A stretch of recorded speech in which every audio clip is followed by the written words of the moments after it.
Black woman. Beautiful, powerful, resilient female of African descent with skin kissed by the sun. Conversation. A talk, especially an informal one between two or more people in which news and ideas are exchanged. We love being Black women. Black women are ambitious. Black women are confident. Black women are diligent. We are tenacious. We walk out of our houses put together. We are many shades and personalities of fabulous. But we as Black women don't talk about our dilemmas, current events, and what's going on every day that affects us. So, we created this podcast as a way to laugh together, cry together, and have an open conversation about life as Black women. Oh, that's deep. Black Women Conversations.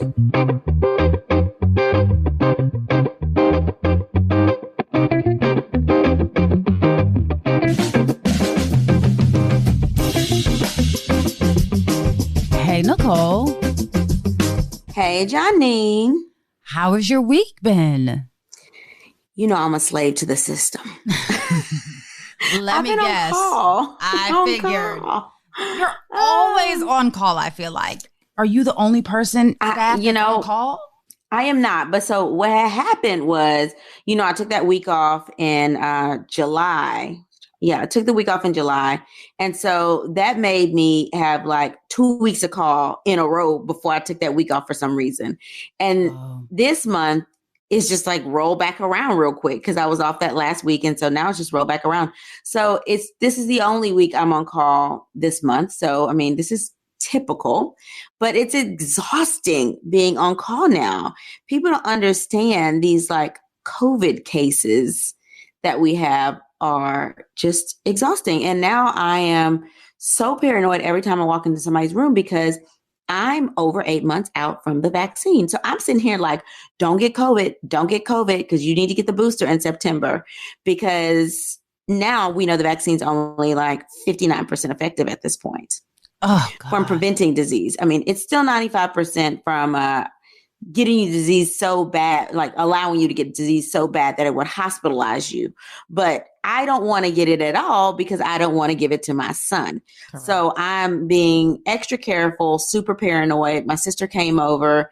I made them swab themselves before they came in my house. Like, yeah, so you're going to have to wear a mask right here and you're going to have to swab, wait 15 minutes, take pictures, and then send them to me to get in the house. And so that is literally what we did. And she was like, she didn't mind. She completely understood. Like, I understand. I'm like, do the kids understand? She's like, we had a really long discussion about Harrison and his immune system. So they understand and they're willing to take the test. They're not complaining and they're negative. So I'm excited about that. I'm excited that they're negative. I'm happy I got to see my family this weekend. But the COVID cases are exhausting. I had a patient that told me I'm in her room about to round. And she's like, can you come back later? Excuse me? Why? Yeah, because she was on the phone. She had answered the phone. Me and the nurse were talking to her. She answered the phone in the middle of our conversation. We literally sat there and waited 6 minutes. And then she asked us if we could come back. She asked us, and I don't think people understand. When you ask me with my helmet on, my gown on, my double mask on, my head bonnet on, my boot covers on, and my gloves, when you ask me to come back when you're in the unit on oxygen, that's exposing me again, twice to the same viral load in a day. I'm not coming back. I was about to say. I'm not coming back. It's just disrespectful. Nothing, but like, why on God's green earth would you make the doctor wait? Girl. For you while you need treatment for your illness? I was so dumbfounded because I was like, am I being punked right now? And the nurse literally was like, She like grabbed her stuff, walked out and like ungowned and left. She was like, I'm not doing this. She was like, I'm not doing this. Somebody else is going to have to do this, like monitor her baby on the next shift. I'm not about to monitor her baby. She's not going to make me come back. And she already had COVID. Oh yeah, she had been in the hospital for weeks. Yeah, no, girl. With COVID. This is the same person that I told you was complaining like, oh my God, my hair's not done. I missed my hair appointment. I missed my nail appointment. I'm just ready to get out of here so I can be pampered. girl, you about to be pampered by Jesus if you don't get this good treatment over here. COVID patients are, and you're pregnant. These COVID patients are, don't understand that when we come and visit you, we sort of kind of are risking our lives. I'm just saying. Girl. Because we're exposing ourselves every single time. And I don't know if I told you that same patient last week, I was taking my mask off and it went in my eye. So I had to get like COVID tested. I mean, it was a mess. Oh my God. I was like irrigating my eye. I was like, oh my God, oh my God. Oh my God. Nicole, let me tell you something. I think that I'm more terrified now that, everyone feels like outside is open. And I know I've told you, you and I have had conversations about this, but I, in a matter of 2 weeks, have been exposed to COVID, someone who knowingly has COVID twice. And I think that the worst part about it is I'm not getting exposed over something like fun. Like, it's not that I went out to dinner and I went on a vacation. It's none of that. It's work. So I can't imagine how you feel, because I always feel like each time that I get the news that I'm exposed, I feel violated. I feel like someone took the right away. And I know that they don't expose you, intentionally. But some people don't expose you intentionally. Well, that's true. That is very true. But I would like to think that the 2 instances of exposure that I've had, that they weren't intentional. However, it just feels so like I just feel so helpless, and you have to sit and wait. And then it's just so much that you have to go through that I can't imagine how healthcare workers feel. I can't imagine how you all feel, because I would get frustrated and be like, I'm not doing this anymore. Y'all want to kill yourselves? Feel free. But this is the most frustrating thing, especially when, and maybe this is me, and tell me how you feel about this.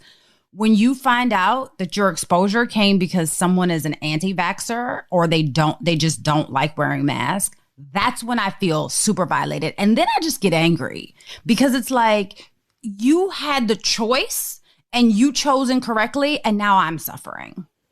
Yeah, I just, for 1 second, it makes me like, I just don't even want to go and see them, right? Like, I don't even want to go round.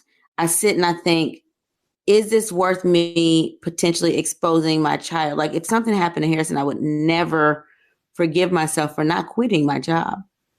And people wonder, like, oh my God, I can't believe the nurses don't want to work. So now you have a shortage of nurses and doctors because they don't want to be exposed. And I get that, because you got people that don't want to get vaccinated, and you don't want to wear a mask, and you don't want to stay at home. It's, as a healthcare worker, it feels like I am out to be a martyr for the system. Yeah, and people are sick and tired of it. I am sick and tired of people that aren't vaccinated being in the unit. It would make me feel better if they were vaccinated and I was treating them. But I don't see those people. Why? Because they're not in the unit. If people keep saying, this person got COVID and they were vaccinated, so what's the point of me getting it?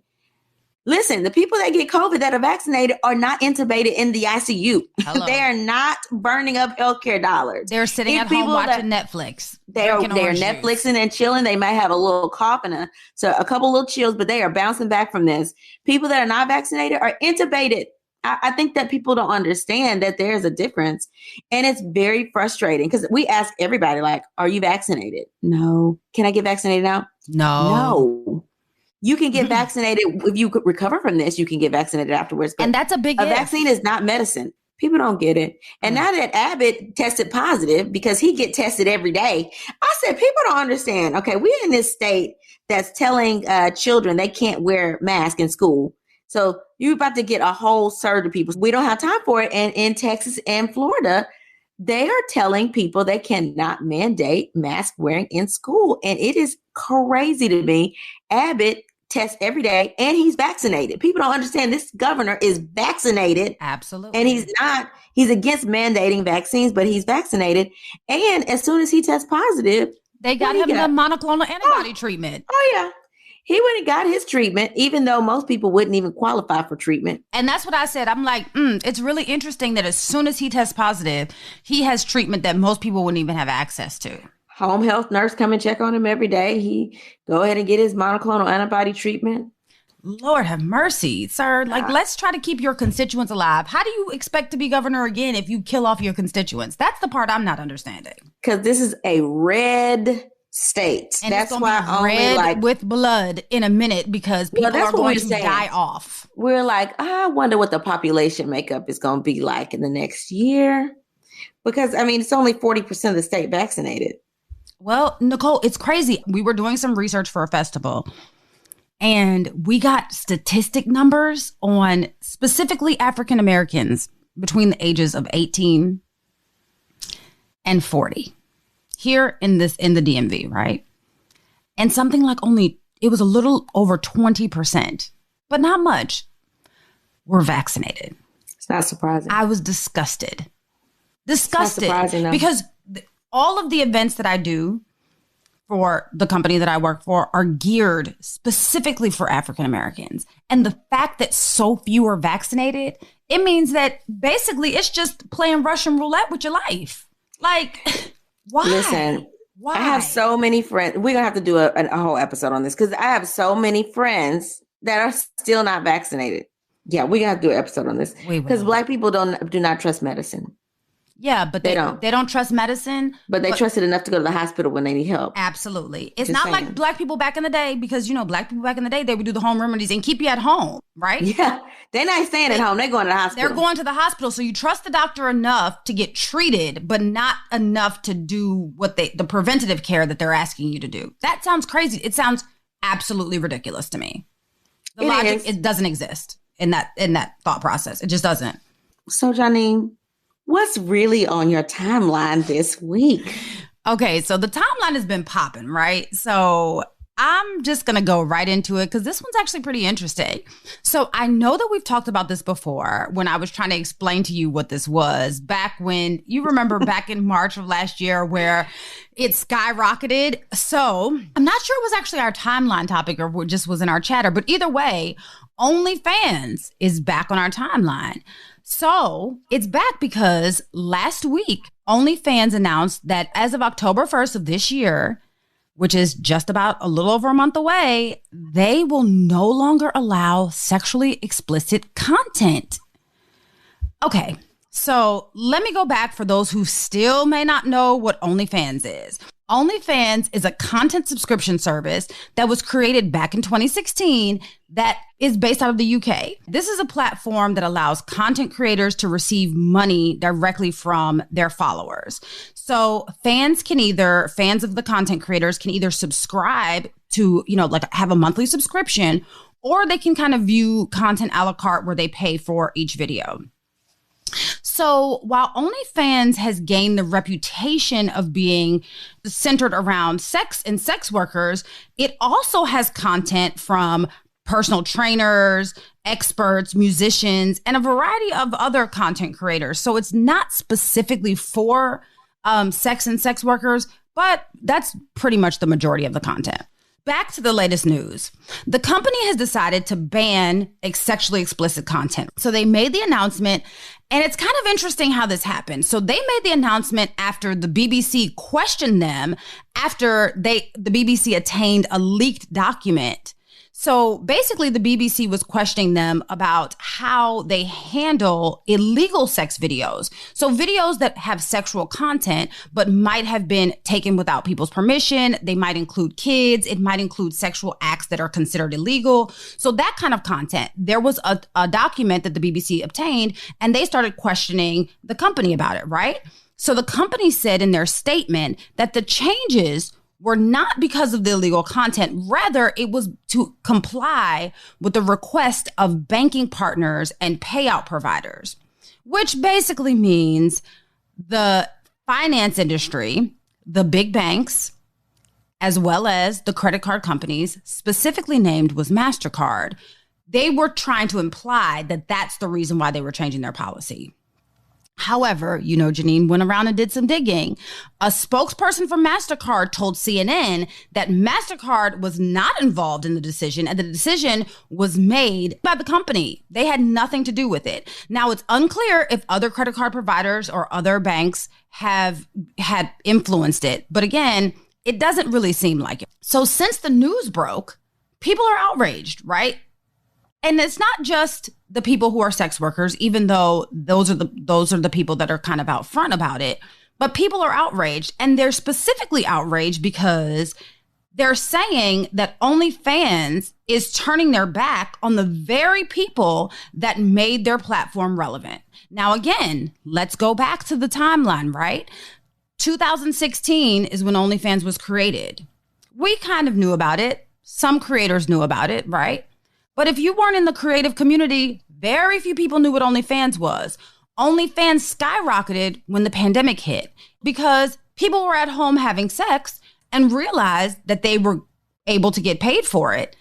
And things like strip clubs started to shut down because it was a pandemic. So what was the solution? Put it on the internet.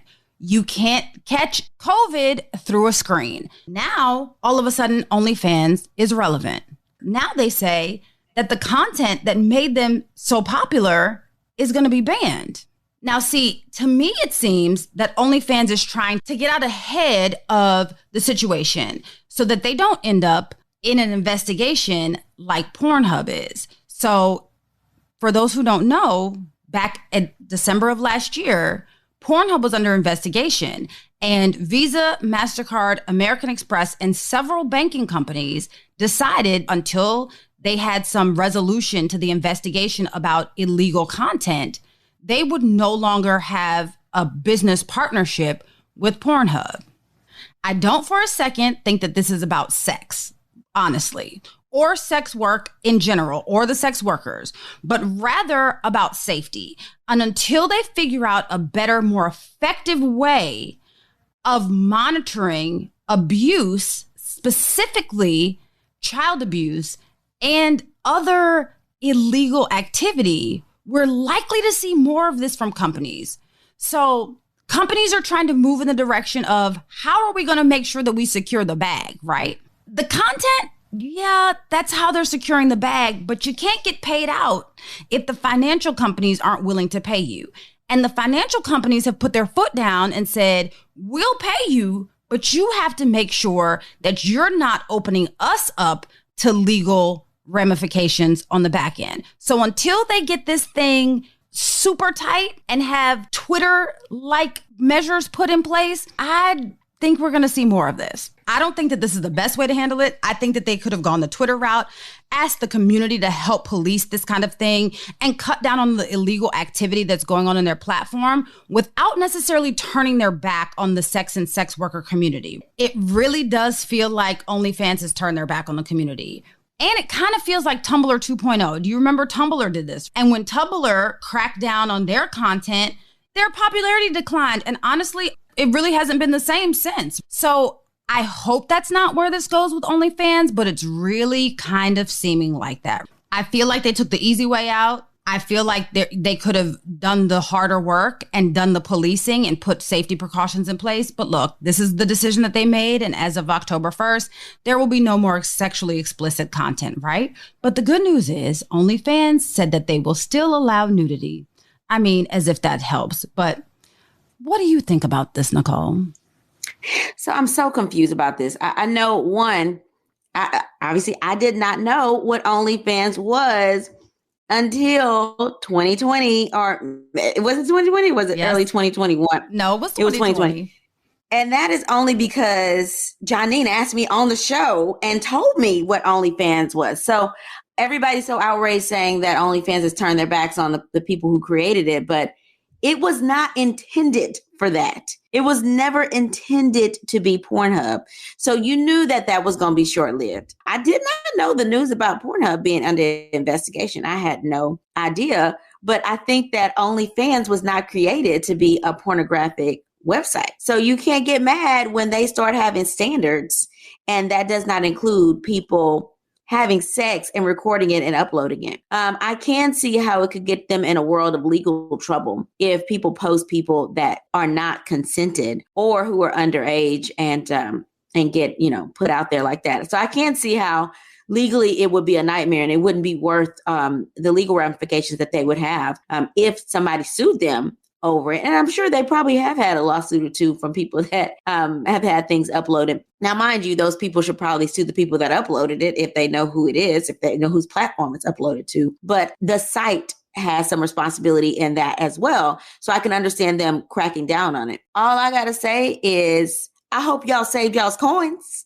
Okay, because some of y'all were out here making a lot of money on OnlyFans, a lot of money. So hopefully you didn't just blow through it, because stuff like this, that fast money never stays. It never stays. But I can't understand in terms of OnlyFans and MasterCard and all of these other financial institutions is how they can say, we're not going to pay you. And I say that because if they're talking about investing in the platform, I understand that as an investor. But if they're talking about if I use my MasterCard to charge for a service, I'm not going to pay that charge to OnlyFans.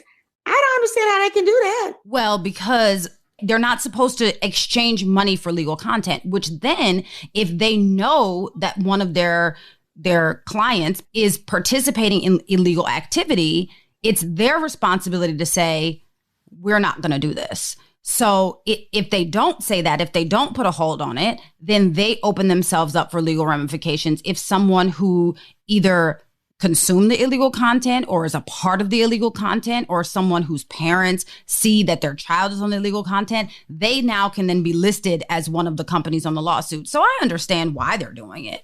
I just don't think that this is the way to do it. But my thing is, if you, Janine, go and find, I don't know, Mike Diesel you follow him on Instagram and he got big muscles and he says, see all of this on OnlyFans, right? Mm-hmm. And you swipe your card or put your card information in to get charged, and it ends up being a little kid instead of like Big Mike. Mm-hmm. Isn't the responsibility somewhere? I understand on OnlyFans, but they should ban Big Mike. I mean, you should, as a consumer, report Big Mike and Big Mike get banned because he is exploiting children on his site. But you've already paid for the view. So does it mean you get the view for free because your financial institution refuses to pay? And you took it upon yourself to charge it? Like, how does that work? The consumer doesn't have any responsibility here? Remember the letter that I said that the BBC obtained? So basically in that letter, it says that OnlyFans has been lax on their policy. So they have a policy that allows people who violate the OnlyFans code of conduct to have multiple warnings before they suspend their account. And that's why I said that OnlyFans didn't do the work. They took the easy way out, because what they should have done was change their code of conduct and change the consequences, rather than saying, let's eliminate the sex content altogether. Because if they had done that, then there would be no reason for MasterCard or Visa or anybody else to have an issue with it. What's happening is they're giving these people chance after chance after chance after chance after chance, and the illegal content is staying up on this site much longer than it should be. Again, if they took the Twitter approach, if they see it, it's reported, it's suspended, it's done. You get a couple of suspensions before your account gets deleted permanently. And that's the approach I feel like OnlyFans should have taken.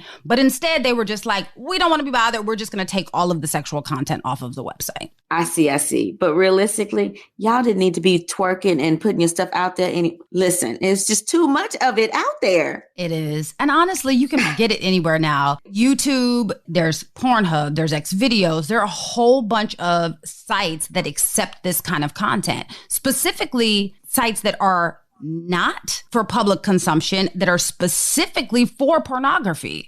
Use them. But apparently, why not use that? Well, I looked into that as well. You can't get paid directly. No, they get paid directly. Let me tell you what happened. So Pornhub eliminated all their unverified accounts, right? So if you are unverified, now let me be clear, it's not amateur accounts, because there are verified amateur accounts. So you do not have to be a porn star.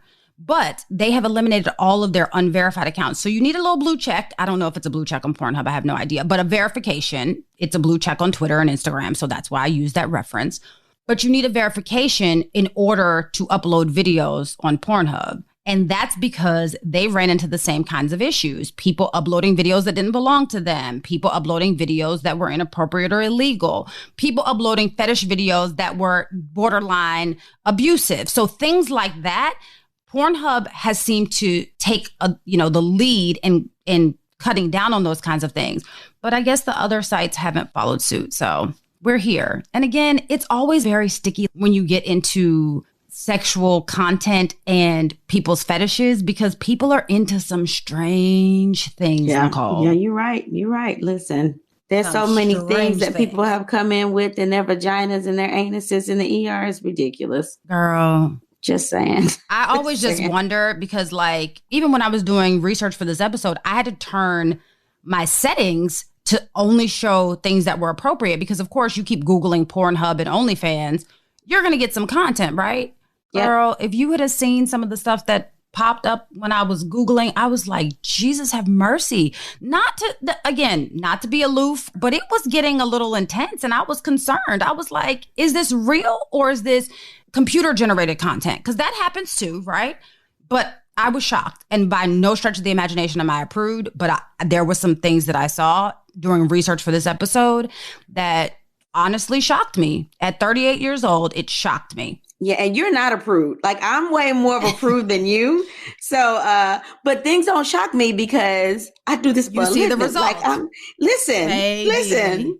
Nicole, I saw a machine, right? And it looked very rudimentary. It wasn't like a well put together. It kind of looked homemade. It was. Some of them are homemade. All I saw, okay, let me tell you what this was. It was a box. A pole, looked kind of like a broomstick. It had a and it goes faster and faster and faster. Yeah. And I was like, that looks not only uncomfortable, it looks unsafe. And how do you sterilize said machine? But again, I wasn't going into the rabbit hole of that because I was just shocked and like, hey, let me get the information. People not worried about sterilization. Ew. They should be, but they're not. All right, Janine. So now that we know about OnlyFans, let's talk through some scenarios. Why don't we? Let's go. Nicole and Janine, my 22-year-old sister dropped out of school 2 years ago because making a ton of money with her OnlyFans account. She started an account after her roommate bought a new BMW cash 3 months after starting an account. My sister also made a lot of money. At first, I thought she was hiding something illegal like selling drugs. So I was relieved when I found out it was via a legal online account until I realized that she was dancing naked. Now the announcement came out that OnlyFans will ban pornographic and sexual content. I thought that would be enough to motivate my sister to go back to school. But now she has started advertising her new personal website via OnlyFans and also plans to strip as a backup plan. I think this is very dangerous and I'm scared she'll get hurt. How can I stop my sister from ruining her life? So your sister's 22. Your sister's very grown. And I understand that you probably had hopes, dreams, and aspirations, as I'm sure your parents did for your sister, right? That probably did not involve any sort of sex work. But let me be very clear about this, right? You said in your letter that she's not doing anything illegal. What she's doing is 100% legal. And she has made the decision to create her own website, which honestly, marketing-wise, I think she's genius for this. Maybe you should suggest that she go into marketing. But she said, well, let me get ahead of this shutdown, create my own website, put up my own content, and make my own money. Give your sister props. I understand that this isn't what you wanted her to do, but give her props because she has literally parlayed something that made her great money into her own business. I get it. Again, we have these ideas of how people should be in our head and what we want for them, but we cannot live someone else's life. Now, you can encourage her to continue her education because, you know, you probably should have an education, even if this is how she's going to make her money right this moment. At some point, the titty's going to start to sag. You're going to get some cellulite, the stretch marks, and it ain't going to be, your body's not going to be as marketable as it was before, right? So that backup plan, maybe a degree in marketing, because she seems to be a marketing genius, to be very honest with you, maybe that backup plan is something that she should pursue. But again, she's 22 years old. She has time. You're saying that it's dangerous. I'm confused as to what is dangerous about this. Is she putting her personal information out there? Is she meeting up with the people? I'm not sure where we got the dangerous part from. Honestly, being behind a screen seems the safest. I mean, she's not sex working in public. So I'm not exactly sure where the danger comes in, but maybe this is something that, and again, while this is probably not what you wanted her to do, it seems like it's working for her. So sis, I get it. You know, sex work is probably not something that the majority of us want one of our family members to do, but sex work is real work and it makes real money. And guess what? I didn't hear anything in this letter saying that she's asking you for any money. So this might just be an L you have to take. Continue to encourage her to do something that utilizes her brain if you feel like that's the conversation you want to have with her. But you can't knock her for being a sex worker. It is real work and it's making her some real money. What you think, Nicole? So I can understand her concern. I can definitely understand her concern because with the OnlyFans account, that was somewhat safe, right? It was very safe. She was using somebody else's platform. Now she's created her own website. Now, I don't know if she created it herself. I don't know how hackable this website is. I don't know. But that can be dangerous. And then the backup plan is the thing that makes it the most dangerous. And that is she plans to strip as a backup. And are you stripping in person? If you're stripping in person, it's dangerous because you can get COVID. If you're stripping and it's not the time of COVID, then it's still dangerous because strippers tend to get abused. I mean, people follow them, people stalk them, people think that they know them, people want to be with them. And so it is a much more dangerous lifestyle because they have to encounter consumers that are under the influence of alcohol most of the time, if not drugs, that are partying, that want to get like some fantasy fulfilled before they get married, or they just have this fantasy about what women should be in general. And these strippers are fulfilling this fantasy for them. And sometimes they don't understand that this is just a fantasy, it's not real. And so you do have higher rates of violence against strippers. So I do understand that part and it being dangerous. What I would do is, if you're talking about from a moral perspective, how you don't like what your sister's doing, perhaps have a come to Jesus and say, listen, you're better than this. Why do you think this is the only thing that you can do? You're smarter than this. But if you're coming from a, danger, like safety perspective, then I would talk to her more from the standpoint of, hey, let's make sure that you don't ever have to do that side hustle. Like if you're going to do your own website, let's make sure it's safe. And let's make sure you don't ever do anything in person. Like you never have to do anything in person. And talk about what is her plan. How does she plan to market this? And I would encourage her, like, hey, go get an MBA, go get a degree, a business degree. So maybe you can help other people also start their own businesses and you can collect and make money from that. So I would probably come from the financial perspective than the moral perspective, because you can't make somebody else have morals. You can't make it. You can't make somebody else look in the mirror and feel good about themselves or feel bad about themselves for that matter.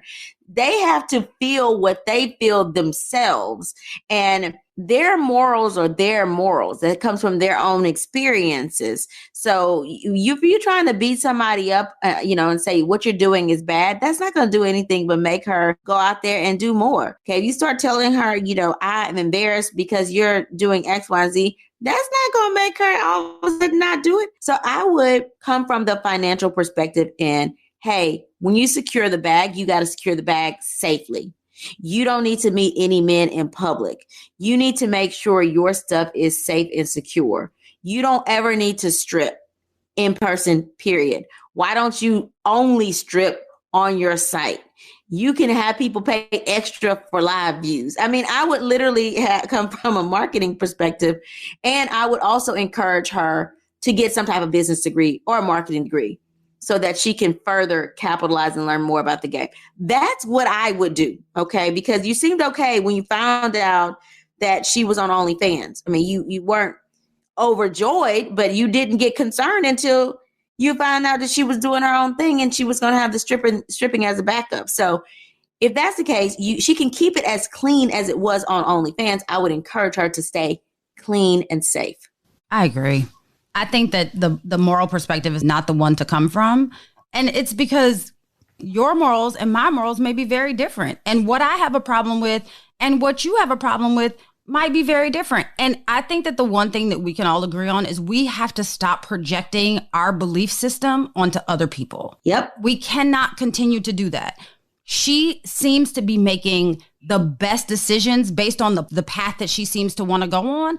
And look, you and your sister is your sister. And again, like I said, she's not asking you. You didn't say in that letter she's asking you for money. So she seems to be doing pretty well. And hopefully, like Nicole said, she's not stripping in person. But look, again, sex work is real work. It's a strip club in every city. And there are people, as long as people patronize those kinds of establishments, that will be a real legitimate job. And we cannot shame her for what it is that she's doing if she's doing it in the safest manner possible. All right, Janine, what's your scenario?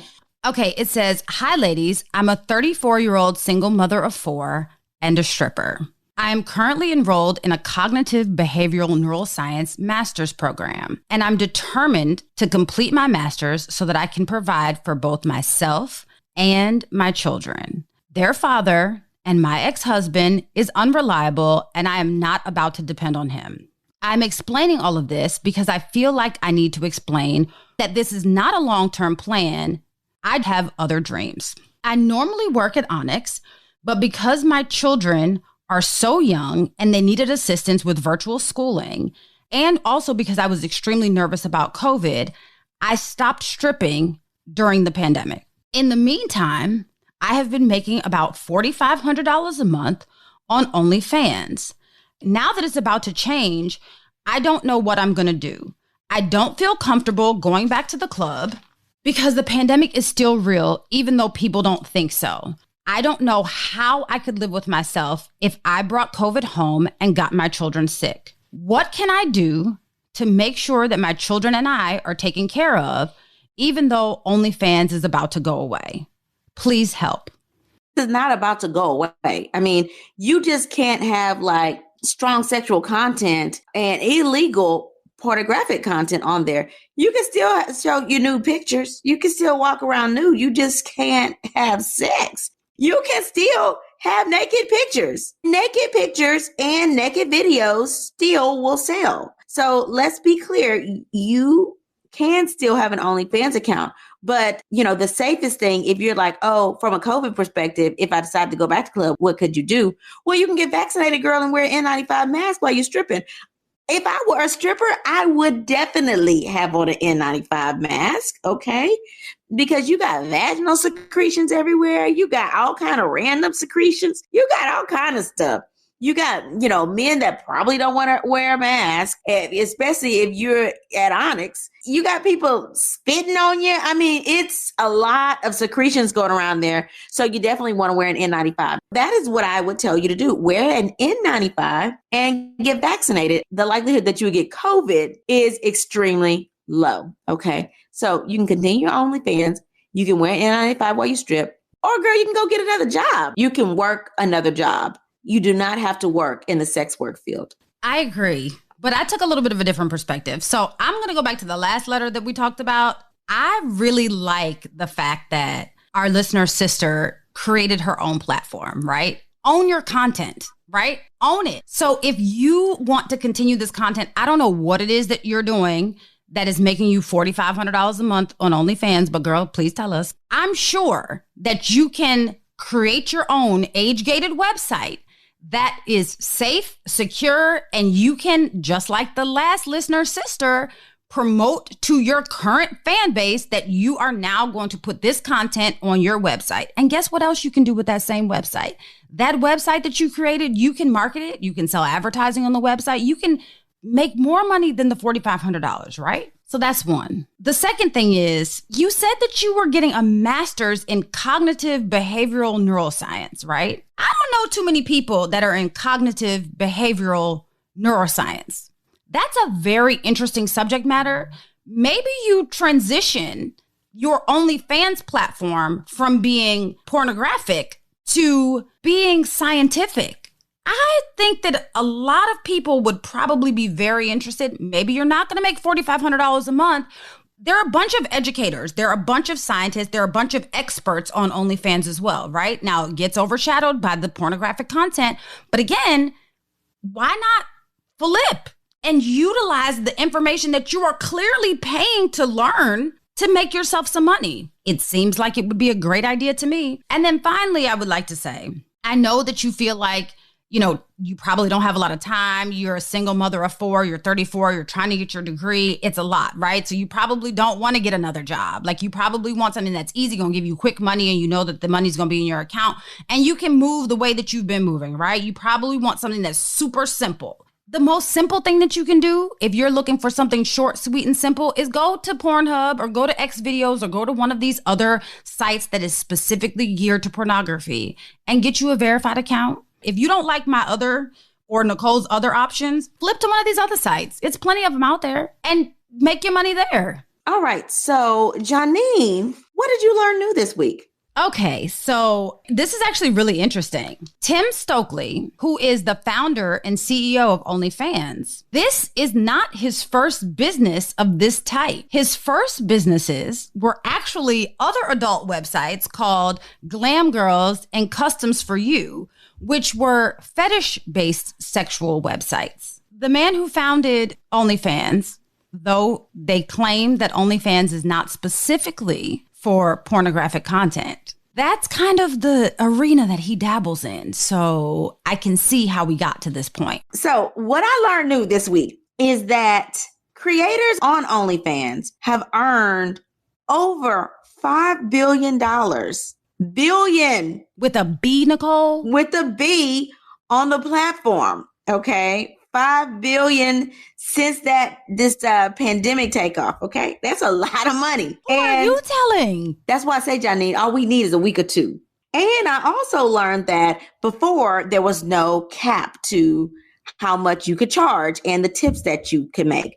But now tips are going to be capped. So if you want to just keep on putting your new stuff out there, now you capped at what you can charge. Tips are capped at $100, so they can't tip you more than $100. And your pay-per-view is capped at $50. Oh, that's interesting. Mm-hmm. The cap is interesting because it's like now you're putting a value on my cooch, and I have a problem with that. Yep, I guess that's more incentive to make sure people don't try to keep sneaking the videos out there because they're only going to be able to charge $50. I'm just saying, let me tell you, this over here, stretch marks, surgery scars, care what and I got. all, I don't care what I got. It's $50. Still, that's right. It's worth way more than $50. That's just for you to glance for a second. Okay. Hello. We missed out. All right, we missed this boat though, Nicole. We really did. We really did. All right, Janine, are you ready for the motivational moment for the week? I am. So, ladies, live your life. We're not judging you, sis. We're cheering you on. Dream big and do whatever it is you love. At the end of the day, if you can look yourself in the mirror and be proud of who you are and whose you are, that's all that matters. Until we meet again, pray, work, slay, and show off your melanated excellence. Bye. Oh, That's Deep, Black Women Conversations is produced by Nicole Lee Plenty and Janine Brunson Johnson. Executive producer, Ken Johnson. Get the Oh, That's Deep, Black Women Conversation podcast on Apple Podcasts, Spotify, Stitcher, Google Podcasts, or where you get your podcasts. Please subscribe and rate us. You can follow Oh, That's Deep, Black Women Conversations on IG at Oh, That's Deep, BWC. Oh, That's Deep, Black Women Conversations is a Mean Old Lion Media production.